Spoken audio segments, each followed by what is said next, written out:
हाँ जी बेटा जी, तो अमेंडमेंट सीरीज को और आगे बढ़ाते हैं। Chapter 3 unit number 4 income from other source से बता रहा है।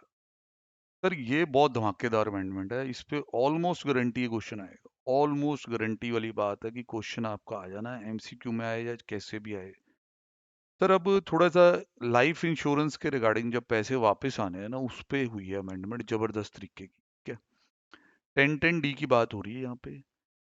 अब सेक्शन 1010D क्या है, पहले इसे समझ लेते हैं। सर ये वो सेक्शन है जो ये कहता है कि जब LIC का पैसा, लाइफ इंश्योरेंस पॉलिसी का पैसा वापस आएगा तो मैं एग्जम्पशन दे दूंगा, मतलब उस पैसे को टैक्स नहीं करूंगा। पर एक शर्त होती है, जब आपने उसके प्रीमियम पे किए हैं तो 10% से ज्यादा नहीं पे होना चाहिए। जैसे वो ATC में करते हो ना आप, एक्चुअल प्रीमियम और 10% of sum assured which is less. बिल्कुल वही ये कहता है कि अगर आपका 10% क्रॉस हो गया तो जब पैसा आएगा तो मैं एग्जम्पशन नहीं दूंगा, टैक्स लगा दूंगा। अब देखते हैं, पहले तो पढ़ते हैं। Section 1010D provides for exemption of sum received under life insurance policy, including the sum allocated by the way of bonus on such policy, subject to the condition annual premium does not exceed 10% of capital sum assured। बिल्कुल सही बात, ये 1010D है। इस शर्त पे exemption देता है कि भाई आपने जो प्रीमियम एनुअली पे किया है, जितना सम अश्योर्ड था उसके वो 10% से ऊपर कभी नहीं गया, तो आज आपके पैसे वापस आ रहे हैं तो मैं टैक्स नहीं लगाता। बहुत अच्छा ये चल रहा था, सब अच्छा था। फिर आया जी असेसमेंट ईयर 24-25, 1010D को अमेंड कर दिया गया। यूलिप्स की कहानी तो पहले ही बदल चुकी थी सर, वो तो बीच में इन्होंने मॉड्यूल में डाले भी थे, फिर वो कहीं और ही ले गए उनको। तो अभी आप विदाउट यूलिप इंस्टीट्यूट पहले शुरू करेगा। In case where an assessee has a single life insurance policy other than ULIP, बहुत ध्यान से, इशूड ऑन और आफ्टर 1 अप्रैल 23। देखने में साफ लग रहा है कि सर जो ये नई पॉलिसीज इशू होंगी ना, उस पे इधर असर आएगा। जैसे इस साल कोई नई पॉलिसी लेगा, बिल्कुल। Section exemption under 1010D would not be available in respect of life insurance policy issued on और after this date if the amount of premium payable exceed 5 lakh. भारी भरकम पॉलिसी है बेटा, आम घरों में ऐसी पॉलिसी नहीं होती कि जिसका प्रीमियम साल भर का 5 लाख से ज्यादा है। या तो मान लो आपने पॉलिसी ली 1/4/23 ऑनवर्ड बेसिस पे, 7 साल देना है प्रीमियम, किसी एक साल में भी अगर 5 लाख से ज्यादा है तो आपके लिए बुरी खबर है। 1010D में मिलने वाली एग्जम्पशन नहीं मिल पाएगी। Exemption under 1010D would not be with respect to any LI issued on और आफ्टर अगर प्रीमियम किसी भी साल during the term of such policy 5 lakh से ज्यादा। तो आपको ये लग रहा होगा कि सर इसका तो भी फ्यूचर में इनकम टैक्स होएगी, कि पहले तो बंदा भी यहाँ पॉलिसी लेगा। हाँ बिल्कुल बेटा, ठीक सोच रहा है। पर MCQ में तो वो पूछ सकता है ना कि भाई ये पॉलिसी ले ली, ये 2033-34 में जाके खत्म होगी, तो बताओ तब टैक्स लगेगा कि नहीं, उस एंगल से पढ़ना है। फिर आगे कहता है in case where the assessee has multiple life insurance policies. ये तो सिंगल की बात हुई थी, अब मल्टीपल की बात होने वाली है, इशूड ऑन और आफ्टर। क्योंकि इसे पता है लोग चालाक हैं, वो देखेंगे कि एक पॉलिसी में 5 लाख से ज्यादा प्रीमियम चला गया तो रगड़े जाएंगे। तो बंदा मैं एक क्यों, मैं पॉलिसी बड़ी सी कराना चाहता हूँ, हाईवे प्रीमियम वाली। तो मेरे को पता चल गई ये बात, तो मैं क्या जुगाड़ ढूंढूंगा, यार अलग अलग पॉलिसियां करा लेते हैं, कोई 2 लाख वाली करा लेते हैं, कोई 2.5 लाख वाली, 5 लाख से नीचे ही रखते हैं बस। भाई सरकार भी देख रही है, एग्रीगेट करेगी अब वो, देखियो क्या कहता है। In case where the premium is payable by person for more than one life insurance policy issued on और आफ्टर दिस डेट। ये डेट बहुत इंपॉर्टेंट है, नई डेट में इशू होनी चाहिए। Aggregate premium of such policy exceed 5 lakh. कहता अभी जितनी भी आपकी इस समय के बाद नई पॉलिसियां आई, उनका एग्रीगेट प्रीमियम अगर किसी भी साल के लिए 5 लाख से ऊपर चला गया तो एग्जाम्पशन ध्यान से, exemption would be available in respect of any of those LI at the option of assessee जहां एग्रीगेट 5 लाख से ऊपर नहीं था। ये देख जैसे ये बना हुआ, अब ये ऐसे तो टोटल 7.5 लाख हो गया। अगर मैं कहूं कि तुम मेरे तीनों एग्जाम्प्ट कर दोगे, ना भाई ऐसे तो नहीं हो सकता। कहना बेटा तू अपना कॉम्बिनेशन बना ले, जैसे ये दोनों जोड़ दे 5 होता, इन दोनों को एग्जाम्प्ट करवा ले, ये दोनों जोड़ ले 4.5 होता, ये भी एग्जाम्प्ट हो सकता। नाउ आपको देखना पड़ेगा कि 5 लाख के दायरे में रह के कितना एग्जाम्प्ट हो सकता है। अब 1010D को ये लग रहा है कि तुम तो 5 लाख के पीछे इमोशनल हो गए भाई, ये 10% वाली बात भी पढ़ाओ थोड़ी। भाई साहब पढ़ाने लगे हैं, क्योंकि देखो 5 लाख से ऊपर चले गए तो आप नए रूल में फंस रहे हो। पर एक पुरानी कहावत भी तो है ना, वो भी सुनो क्या है। How to get the exemption, condition of annual premium 10% से ज्यादा नहीं होना चाहिए। भाई भाई वो तो पूरा करना ही पड़ेगा। अब सर जिस तरह 1010D में भी हम बात करते होते हैं कि डेथ के केस में तो एग्जम्प्ट ही होता है, तो अभी भी देखें, इन case any some is received on the death of the person, तो 1010D मिल ही जाएगा इरिस्पेक्टिव ऑफ द प्रीमियम जो आपने पे किया, whether it is more than 5 lakh, कोई बात नहीं। In case any difficulty arises in giving effect to the provision of this clause, CBDT ने guideline issue कर दी। Accordingly with the approval of central government vide this circular guidelines आ गई। Sir इसमें इन्होंने अच्छा काम ये हो गया, आईसीए के द्वारा किया हो तो नहीं लगता, कि गाइडलाइंस थी तो उन्होंने वहां थोड़ी इलस्ट्रेशंस डाली थी तो वो हमें मिल गई हैं। इससे हमारा क्वेश्चन बेहतर हो जाएगा। Situation number 1, no sum of any nature including bonus is received by SSC on any life insurance policy which are issued on or after this date during any previous year preceding the current previous year। अब ये दिखाया जा रहा है कि बंदे को first time ही पैसा आएगा, पहले कोई पैसा नहीं आया इन नई पॉलिसियों का। और the consideration has been received on eligible policy in earlier previous year but has not been claimed exempt, in such a situation the exemption would be determined as under। अब आपको लग रहा होगा कि सर ये कह रहा है कि जैसे इस साल ही पैसा आया है, पहले नहीं आया है, या पहले आया था तो एग्जम्पशन नहीं ली, उसका क्या मतलब है। सर करेंगे सारी बात, आप ठंडे रहो, आराम से सारा समझ आएगा। अभी आप ये केस तो समझो, SSC receive consideration during the current previous year under one eligible LIP life insurance policy. बहुत बहुत आसान। अब हमें ये देखना पड़ेगा कि जो उसकी डेट 1/4/23 ऑनवर्ड इशू की है, मतलब पॉलिसी नए समय में इशू हुई है, फिर तो 5 लाख वाला रूल लगाओ। अगर पॉलिसी पहले की इशू रखी है, बस फिर तो 10% वाले से ही संभाल लेंगे। हाँ अगर इस समय में इशू हुई है तो 10% और 5 लाख दोनों लगने हैं। चलिए देखें, if the amount of premium payable on such eligible LIP does not exceed 5 lakh for any of the previous year, yes अच्छी बात है, और एनुअल प्रीमियम भी 10% से ज्यादा कभी नहीं गया। भाई साहब आपको तो एग्जम्पशन मिलेगी मिलेगी, ऐसी क्या बात है। कहता फिर अगर आपका प्रीमियम 5 लाख से ऊपर चला गया, भाई साहब एग्जम्पशन को हमेशा के लिए भूल जाओ। एग्जाम्पल, डेट पूरा ध्यान से है, पक्का इनमें से एक क्वेश्चन लगना, गारंटी दे रहा हूँ। डेट ऑफ इशू ये सर, ये नए रूल में नहीं आता, पुराना है। एनुअल प्रीमियम 6 लाख, पॉलिसी का सम छोड़िए, 10% है, 10 से ज्यादा तो नहीं ना, 10 से ज्यादा नहीं। अब इतने पैसे आए 70 लाख रुपए, SSC did not seek any consideration in any earlier years, पहले कोई पैसा नहीं मिला। सर एग्जाम्पशन दे दो इसको। 5 लाख वाला रूल गलत ना लगा देना महाराज, 1/4/2013 की पॉलिसी इशू हुई है, बहुत पुरानी इशू हुई है, तब वो रूल ही नहीं था। Consideration received under LIPA would be exempt since the annual premium does not exceed 10%। Okay, more over policy इस डेट से बहुत पहले इशू हो रखी है, तो 5 लाख वाली लिमिट भी नहीं लगेगी। ओके जी ओके। अगला केस, सर पॉलिसी नए टाइम में इशू हुई, प्रीमियम 5 लाख, पूरा 5 लाख, परसेंटेज में 10%। पैसे देखें आगे जाके, ऐसे ही मैं दिखा रहा था कि ऐसे MCQ बनेगा। सर देखिए मेरा ख्याल है कि अभी भी एग्जाम्प्ट हो जाना है, क्योंकि देखें ना ही हमने 10% का ब्रीच किया है, ना ही हमने 5 लाख का, तो एग्जाम्पशन यहाँ भी बनी हुई है। नंबर 3 एग्जाम्पल, पॉलिसी नए टाइम में इशू हुई, 5 लाख ऑन, यस। सर 10% तो है, 10% से ऊपर नहीं गए। सर प्रीमियम 5 लाख रुपए से ज्यादा दे दिया, अब आपको एग्जाम्पशन नहीं मिल पाएगी। The consideration received would not be exempt under 1010D since annual premium exceed कितना हुई, 5 लाख रुपए। तो इन्होंने एक सिंगल पॉलिसी अगर बंदे के पास होती है तो उसमें क्या क्या परमुटेशन कॉम्बिनेशन बन सकते हैं हमारे लिए बना दिए। पुरानी पॉलिसी भी दिखाई, नई भी दिखाई, नई एग्जाम्प्ट भी दिखाई, नई टैक्सेबल भी दिखाई। अब कहते हैं where assessee receive the consideration during the current previous year under more than one eligible LIP। अब आपकी ज्यादा पॉलिसियां बेटा, तो देखें क्या होता है। वो एग्रीगेट वाली बात याद है, वही होनी है। If the aggregate amount of the premium does not exceed 5 lakh for any of the previous year, जब तक पॉलिसी चलती रही है, and the annual premium is less than equal to 10% of the sum assured. मतलब 10% वाला रूल भी ठीक है, 5 लाख वाला भी ठीक है, फिर एग्जम्पशन भी ठीक है, भाई एग्जम्पशन दे दो। अब अगर एग्रीगेट अमाउंट प्रीमियम का 5 लाख से ऊपर चला गया, अब स्यापा पड़ेगा ही पड़ेगा।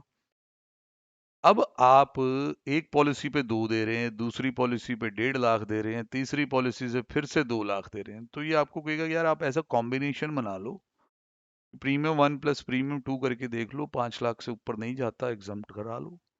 Consideration in respect of those eligible policy whose aggregate premium does not exceed 5, और मेक श्योर कि वही पॉलिसियां हों जिनमें ये 10% वाला रूल भी हिट हो, लेस देन इक्वल टू 10% पे किया हो, वो एग्जम्प्ट हो जाएंगी। तो यहाँ सर क्लैरिटी के लिए क्वेश्चंस दिए हैं, हाँ जी सर, 3 एग्जाम्पल, 5, 6, 7 ये कह रहा है।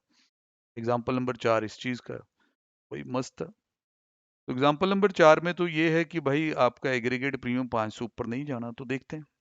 2 पॉलिसियां, दोनों नए जमाने की, टोटल अगर प्रीमियम का करूं तो भाई 5 लाख, ऐसे चेक करूं तो 10-10%, जो भी माया आएगी एग्जम्प्ट हो जाएगी, जो भी माया आएगी एग्जम्प्ट हो जाएगी।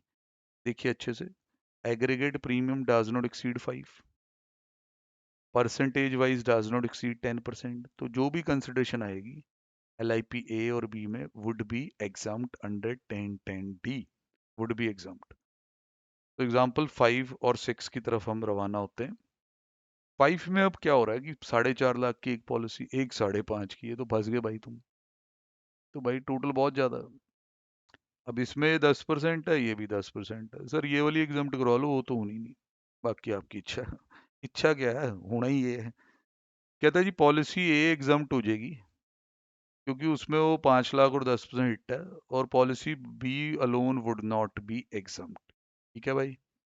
अब सर 3 जिसमें वो कॉम्बो कुम्बो बने, पहले परसेंटेज चेक करो, परसेंटेज के मामले में सब सही है, ऐसे ऐड कर दें तो ये तो 10 लाख क्रॉस हो जाता। इसको लेके तो आप देखो कल्ले को भी एग्जाम्प्ट नहीं करा पाओगे, किसी कॉम्बिनेशन में भी आएगी तो भी काम खराब कर देगी। तो अब ऐसा करो ये 2 एग्जाम्प्ट करवा लो, बाकी आप पढ़ो। देखिए जी एग्रीगेट प्रीमियम एक्सीड हो जाता, हमें पता, ए और बी हमारे एग्जम्प्ट हो सकते हैं सिंस एग्रीगेट उन दोनों का 5 लाख से ऊपर नहीं है, और परसेंटेज प्रीमियम 10% से ऊपर नहीं है। C alone would not be exempt. चलिए सर और कॉम्बिनेशन दीजिए। अब ये पॉलिसी पुराने जमाने की, इस पे एग्रीगेट 5 लाख वाला रूल लगना नहीं है, ये एज इट इज है 10%। ये तो सर एग्जम्प्ट हो जाएगी, पहले तो इसकी बात सुन लेते हैं। ये कौन सी पॉलिसी है, policy x would be exempt since the annual premium does not exceed 10. Moreover, this policy is issued before 1/4/23। 5 lakh की लिमिट लग ही नहीं रही। अब बची ये वाली नए वाली, सारे 10% है, 10% है, ठीक है सर। कैसे करें सर, 10% में अब इसको इसको जोड़ें, वो 6 लाख वाले को लाएं, कैसे करें सर, 6 लाख वाला तो एग्जाम्प्ट ही नहीं हो सकता। कहते हैं ए और बी आप एग्जाम्प्ट करा लो क्योंकि एग्रीगेट प्रीमियम 5 लाख से ऊपर नहीं जाता। C alone would not be exempt, ये कहानी होगी। अब सर और भी कहानी इसके अंदर है, हाँ जी सर, अभी आपको ना थोड़ा सा और बर्दाश्त करना पड़ेगा ताकि हम इस को साथ में ही कवर कर लें, सारा जो भी इंश्योरेंस का आया आप एक ही लेक्चर में कर लो। आप थोड़ा पॉज करके देखना चाहते हैं, वेट करके देखना चाहते हैं, पुराने केस समझ लो फिर आगे सुन लेना। अब आता है consideration have been received by सेसी under one or more eligible LIP issued on or after during the previous year preceding the current year and it has been claim to be exempt under 1010D। मतलब पिछले सालों में भी कुछ पैसे आए हुए हैं और वो आपने एग्जाम्प्ट क्लेम किए हुए हैं। Such eligible LLP are earlier referred, इन्हें कहता मैं अर्लियर एग्जाम्प्ट एलिजिबल LIPs कहूंगा इन कॉरेस्पॉन्डिंग एग्जाम्पल्स में। चलो कोई नहीं बेटा, बनाओ case. Where assessee has received consideration during the current year under one eligible LIP, देखते जाएं। If the aggregate amount of the premium payable on such eligible LIP and exempt वाली वो जो इससे पहले does not exceed 5 lakh for any of the previous years, an annual premium does not exceed 10%, consideration would be under such eligible LIP would be eligible for exemption। अभी इस पे example पे चलते हैं, टेंशन ना लो। फिर उसके बाद कहता है if the aggregate amount of premium on such eligible LIP and ये एग्जम्प्ट वाली exceed 5 lakh for any of the previous years during the term of such eligible LIP, consideration under such eligible LIP would not be eligible for 1010D. अब आपको कीमत पड़ेगी इस चीज की कि उसको अच्छी तरह समझा जाए कि वो क्या कहना चाहता है। Consideration receive by SSC under one or more eligible LIPs, LIPs eligible ये इसे कह रहा था, that is issued on or after 1/4/23 during any previous year preceding the current year and it has been claimed to be exempt। ऐसा आया और वो आपने वहां exempt claim करा लिया। कहता सच एलिजिबल LIPs को हम अर्लियर exempt एलिजिबल LIP कहेंगे इन दिस पैराग्राफ, और जो कॉरस्पॉन्डिंग एग्जाम्पल दिए जाएंगे उसमें जो रेफरेंस एलिजिबल LIP को कहा जाएगा, जब एलिजिबल LIP वर्ड यूज किया जाएगा तो it shall not include earlier exempt eligible LIP। अब देखिए सर, इसने एक सिचुएशन बनाई कि where assessee receive the consideration during the current previous year under one eligible LIP only. वहां उसने कहा if the aggregate amount of premium payable on such eligible LIP and EELIP, वो एग्जाम्प्ट अर्लियर वाली, does not exceed 5 lakh for any of the previous years, और annual premium आपका 10% से ऊपर भी नहीं गया तो एग्जाम्प्ट कर दिया। पर अगर आपका LIP और EELIP 5 लाख से ऊपर चला गया for any of the previous year during the terms of eligible, फिर आपको एग्जाम्पशन नहीं मिल पाएगी। सर इस पे इन्होंने केस नंबर 2 डाला, फिर उसके साथ ये एग्जाम्पल जोड़े, तो हम एक बार पढ़ते हैं आगे भी। Where assessee has received the consideration during the current previous year under more than one eligible LIP. If the aggregate amount of premium payable on such LIP and EELIP does not exceed 5 lakh, और 10% से भी ज़्यादा नहीं है, फिर तो आप exempt कर ही दोगे। If the aggregate amount of premium payable LIP और EELIP दोनों 5 लाख से ज़्यादा एग्रीगेट है, consideration in respect of those eligible LIP whose aggregate amount of premium with the aggregate amount of premium of EELIP, वही चीज के दोनों को जोड़ के देख लो, 5 लाख से ज्यादा नहीं है, उसकी एग्जम्पशन हो सकती है। चल भाई अब क्वेश्चन समझते हैं कि किस तरह के क्वेश्चन तू डालेगा। देख भाई 1/4 सारी नहीं टाइम में, सारे 10% है, यस। कंसिडरेशन सी 1/11/33, 50 लाख रुपए, कंसिडरेशन इसकी 50 लाख रुपए आपको मिली। कंसिडरेशन रिसीव्ड 1/11/34, इन सब में पैसे आगे जाके आए 12, 18, 70। अब कहता है कंसिडरेशन अंडर LIP X, कहता है LIP X की जो कंसिडरेशन है would be exempt under 1010D since the annual premium does not exceed 5 lakh, और 10% से ज्यादा भी नहीं था। बिल्कुल सही बात है सर, ये तो आपकी एग्जाम्पशन हो जाएगी। In this case the aggregate annual premium ABC along with X exceed 5 lakh. देख अब ये रेलेवेंसी है कि चलो ये पॉलिसी पहले खत्म हो रही है, ये अगले साल खत्म हो रही है, पर इनके साथ भी ये चली है, ये देखो ये साथ भी चली हैं, ये देखो साथ भी चली हैं। अगर इनको ऐसे जोड़ के देखोगे जैसे वो देख रहा है ABC along with this, तो 5 लाख से ऊपर चला गया। Aggregate of annual premium for LIP A and LIP X also exceed 5 lakh, और कहता है अगर A को ही खाली उसमें ऐड करें तो भी वो 5 लाख से ऊपर है। इस वजह से ABC would not be exempt. अब कुछ समझ में आएगा। अगला केस देखें, यहाँ फिर वो 10% वाला ओके ही रखता हमेशा, यहाँ प्रीमियम थोड़ा छोटा है, इसके कॉम्बो बन सकते हैं। देख भाई LIP X को तो एग्जम्प्ट कर देगा, है नहीं टाइम क्यों। अब ये कहेगा कि नहीं भाई देखो अब आपका जो ऐसे प्रीमियम ऐड कर लें और एक्स भी जोड़ दें फिर तो 5 लाख से ऊपर आपने दिए हुए हैं। अब भाई बंदा कहेगा ठीक है भाई दिए हुए हैं बट मेरा कुछ तो एग्जम्प्ट करवा, क्योंकि अगर इसको देखेंगे ये शुरू में था, इनके साथ जोड़ के भी 5 लाख से ऊपर नहीं होता था, इसके साथ ये जोड़ दें तो भी 5 लाख होता था। कुछ हो सकता है, बिल्कुल होगा।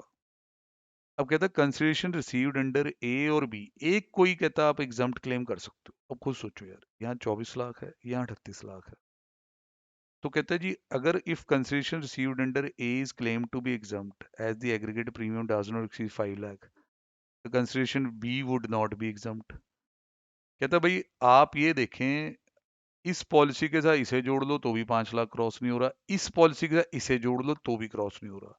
किसको जोड़ोगे सर? इसको यार, 38 लाख माफ करवाऊंगा यार। तो consider exemption for consideration received under B is preferred, क्योंकि वो ज्यादा बेनिफिशियल है। अब सर कुछ ऑल्टरनेटिव ट्रीटमेंट भी यहाँ दे दिया इन हैवी केसेस में। कहता है consideration under LLP X was not claim to be exempt. कहता अगर हम उसी एग्जम्प्ट ना लेते पहले, then the consideration received under LIPA LIPB would be exempt under 1010D, क्योंकि इन दोनों का एग्रीगेट 5 लाख से ऊपर नहीं है। therefore the most beneficial treatment would be X and B।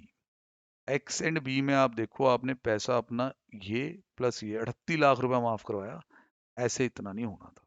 38 plus 30 68 lakh करवाया। भी अच्छे केसेस हैं। अगला केस देखते हैं सर, इसमें भी ऑल्टरनेट ट्रीटमेंट के साथ है। यहाँ पॉलिसी सारी नए टर्म की है। Yes sir, yes sir, yes. 10%। यहाँ 12 लाख हैं, फिर एक और आ रहे हैं, फिर ये सारी खत्म हो रही है।